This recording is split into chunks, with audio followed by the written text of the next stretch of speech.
యష్టి మధుకమును చూర్ణముగా చేసి నశ్యంలాగా పీలుసుకోవడం వలన ఎక్కిళ్ళు తగ్గిపోతాయి.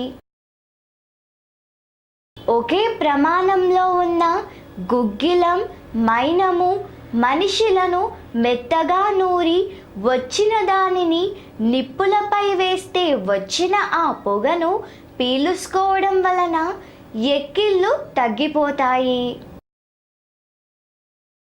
పసుపుతో చేసిన కుంకుమలో వంటాముదాన్ని కలిపి నాలుకకు రాసుకోవడం వలన ఎక్కిళ్ళు ఆగిపోతాయి. ఎక్కిళ్ళతో ఆయాసం వచ్చినప్పుడు తాడి పొడిలో కొద్దిగా తేనెను కలిపి సేవిస్తున్నట్లయితే ఆ ఆయాసము తగ్గిపోతుంది.